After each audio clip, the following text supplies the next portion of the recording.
So we've returned to Stowe, and I'm back, but inside the garden with Barry Smith. Hi there. Hello. And we're looking at, well, quite an impressive column with a chap on top, dressed in, was it Roman gear? Who is he? That's Lord Cobham. And Lord Cobham brought all the wealth to the family here. Grenville family inherited Stowe in the 17th century, but Lord Cobham really made the place. He was here in about 1730, and he had been a successful soldier. He had been a politician, and suddenly retired from politics and from everything, and he wanted to show off his social and political ideas in the garden. And there he is, stood as a soldier. And that column was built after his death, finished by his wife. And it looks towards Concord and Victory, just down there, which is in the Grecian Valley. Now, he employed Capability Brown, one of the greatest gardeners at the time, to build a new garden. And this celebrates victory against the French and the starting of empire. And also at the other end, there's Wolfe's obelisk. General Wolfe brought Quebec and Canada into the empire at the time. And so you can see it as the architects of the starting of the British Empire. This is really a fabulous, again, this view that Cobham's got on the top of his tower, looking over at this amazing temple. And I mean, if you've ever been to Nîmes and seen the Maison Carré or anything like that, it's every bit as good as that. Yeah, oh yes, and it copies some of the buildings from Europe. But it's to show what a great person he was. And also in other parts of the garden, he shows his political ideas and his social ideas. Can we go and have a look at them? Yes, let's go and have a look. Well, this is nice. Where are we? We're in the Elysian Fields, and Lord Cobham, when he left politics, he employed the best people to build new gardens. And in this area, he employed William Kent. And Kent was going away from the formality of other gardens.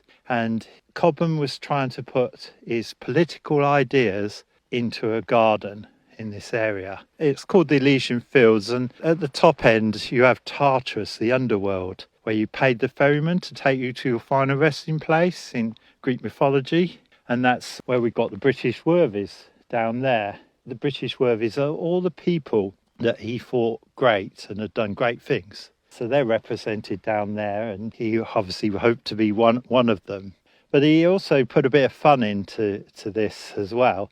So joining the great British people was Senor Fido. He takes up the centrepiece of a monument down there. And if you read the plaque, it's the longest plaque of all these great people.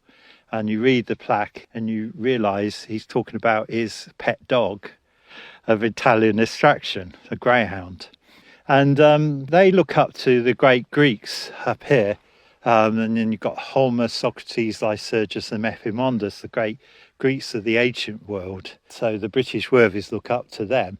And quite interestingly, the paths in this area make a difference as well. So if you take the easy route through the Elysian Fields, a slight incline up towards ancient virtue where you want to get to, you don't actually arrive there. You end up at modern virtue, just next to ancient virtue. And there you have modern virtue is a ruinous place, and there's a statue of Louis XIV headless on the spoils of war. And they're basically saying, this is the state you get the country into. You should look up to the great Greeks for inspiration. But it also could be the politician at the time, which was Walpole. So you mentioned Louis XIV. So when he was a soldier, when Lord Cobham was a soldier, he was serving under Marlborough, Lord Marlborough, John Churchill, and they were fighting against the forces of Louis XIV. Is that right? Very much so, yes, against the French. The other route is you take the hard route, and the paths disappearing. There's a rickety bridge. You're pushing through the shrubbery, come up the hill, and you end up at that great place, ancient virtue. So they're saying sometimes you've got to take the difficult route to get where you want to get to. So there's so much story behind this garden. And it was a new style of gardening by Kent. He'd been round Europe looking at these Greek paintings, and he wanted to make a painting in the garden. You mentioned also that in this garden, these trees, it's designed to look natural, that it's all completely natural, that it looks like it's not been touched by a gardener. Yes, I mean, they removed a village from here to create this garden. They used the village ponds to make new ponds of a different shape, recreated the whole area, and then the trees create surprise. The paths take you on the route and get you to the places you want to get to. The levels, so you get mirroring in the ponds. Nothing is left unforgotten in the landscape. So you mentioned those tree choices. So we're in autumn right now, and they're beautiful. I mean, honestly, the colours are amazing. But leaves are dropping, so the deciduous trees, you'll be see-through. But then other trees are evergreen. Like you've got yews, and you also mentioned holly, that they maintain surprise even in winter. That's right. So they stop the view. So when you get to that spot, you get that wow factor. I mean, it's challenging the trees these days because there's so much climate change and disease and that. And we've changed our views on how we look after these places. So when I started here, long time ago, we would have used the same species as the 18th century, what was available to the 18th century garden. Some of those are not available now, and we have to think differently about the future. So we're now choosing different species, but have the same spirit, give the same spirit of place. I was just wondering, should we walk up to the Temple of Ancient Virtue and just have a little go inside? Yeah, the kids love going in there because of the echoes. Well, actually, I have to say, I like it as well.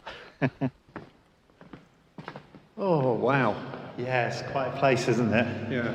So we've got Holmus, Socrates, Lycurgus and Epaminondas. There's a slight problem, though. It's all in Latin. Yeah. But even in the 18th century, the visitors, and there was many, didn't probably understand everything. So you had to be well educated to understand what was going on. And sometimes even they got it wrong, the stories and everything. So modern visitors that come here, well, I think when you bring your kids here, first thing is to make something, well, to get a good echo, isn't it? Definitely so. And you can often hear them shouting in a place like this. And I think it's a great thing, isn't it? Yeah. Well, should we carry on our walk? Yes, let's go further, yeah. Okay, so as we're walking, just I have a couple of questions, Barry. So the maintenance of this garden, how does that work in practice? Well, it's interesting because gardening at our best, you can't see we've been there.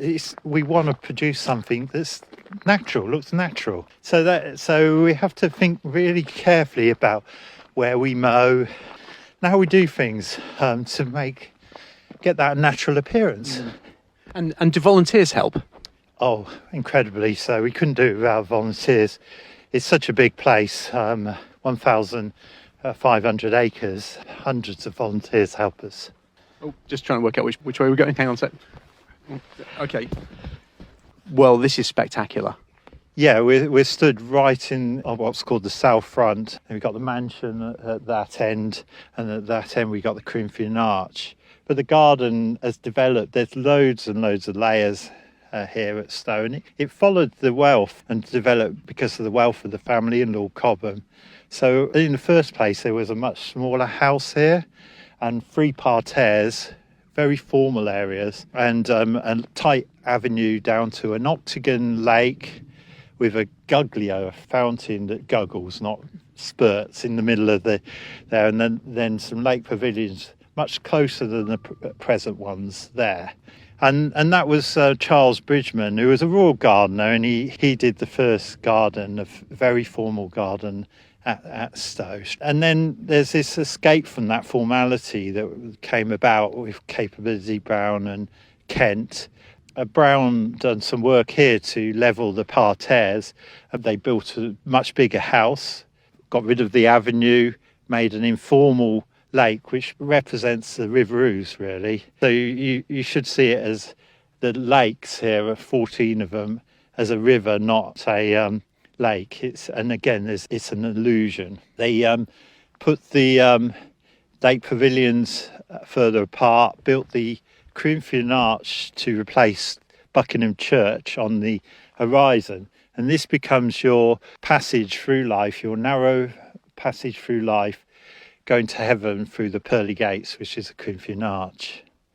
Of course, they had a vice and a virtuous path, and that's represented in the Elysian Fields and over in this area with aspects of the Garden of Love, which was named after the Garden of Love, because you wouldn't do that so obvious, would you? We'd hope not. But it's all to do with the political and social ideas that this great man, Lord Cobham, represented, and he wanted to show it off in a garden. It's a bit like having a Ferrari today. So that's Corinthian Arch. So that represents us at the end of our lives going through the pearly gates. But actually, that takes us into Buckingham and along the Ouse Valley Way, doesn't it, to our next place? That's right. And what a wonderful way to go down there. So what should we have a look at next? Well, I thought we'd have a look at a bit of the Garden of Love and see how we've restored some of those areas. Fantastic. So where are we?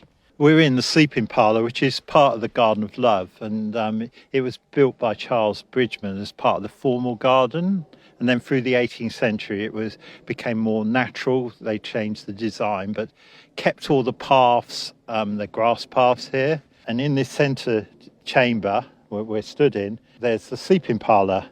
All that's left is the foundations, because the sleeping parlour was taken down. And we've restored it to that period just after it was taken down. There's parts of this on Oxford Bridge. You will have passed that on your walk here. And we've put the inscription back here, since all things are uncertain, indulge yourself. That definitely doesn't sound like it's on the virtue side of things. We're on the naughty side, are we now? Yeah, the Sleeping Wood was Sleeping Beauty in the Woods, which was a forerunner to Sleeping Beauty today, but it was a much darker story. But the garden itself has got winding paths that you soon get disorientated, but you're always safe because you've got these alleys leading to the central chamber. And then you've got cabinets, we call them cabinets, they're little grass rooms, round that serpentine path, where secretive areas where you can think about things. So it's a really interesting place, and we've planted back shrubbery here, and you can see the wonderful autumn colours here. And it was rebuilt in 2005, so 20 years on, it's really getting established now, and it's one of my favourite areas. That's great. Where next? Well, let's wander on. Okay. Okay, so we've left the sleeping parlour in the Garden of Love. We're somewhere else now. It's really beautiful. Where are we exactly? Well, we're between the 11-acre lake and the Octagon Lake on what's called the ruin on the Cascade. And we're looking out over the 11-acre lake. I think I just heard a kingfisher. I don't know. It's wonderful. Yeah. The actual ruin here makes a frame. And this is one of my favourite spots that I come to. There's always something going on here. We look out over the 11-acre lake, and this is where the sun sets over this lake, and it just a glorious scene. It can be a fun place because if it's stormy, the prevailing wind sends the water back up here, and suddenly you or your friend gets wet. And in the middle of summer, it funnels the cooling wind off the 11-acre lake, and that's a nice feeling as well. And then when you turn round, you get this wonderful view over the Octagon Lake of the Palladian Bridge. And we're just about to do some conservation work to that. So hopefully when people come round here in years to come, it will make more sense as a wonderful building, conserved, and the landscape round it will look absolutely fantastic. It looks familiar. Yeah, there's a few of them about, Wilton and Prior Park. There's a few of these Palladian bridges. Stowe was the only one you could drive a carriage over, though. The others had steps. I think I might have mentioned before, these lakes are meant to be like a river. So you have the sound of there's more water than there should be. And the planting is arranged so the river disappears, and then you spot it reappearing in the next lake. And it's an illusion that it's a river running all the way through the landscape. And maybe it's also acting as a metaphor that perhaps we need to be on our way to, continue our walk along the river. Yeah, I hope you all have a fantastic walk and take on the wonderful views and have a coffee at Stowe. Right, yes, so we can come and check opening times on the website? Yes, the website is always up to date, and it's normally open. Fantastic. Well, thank you very much. That's been a wonderful tour. Thank you.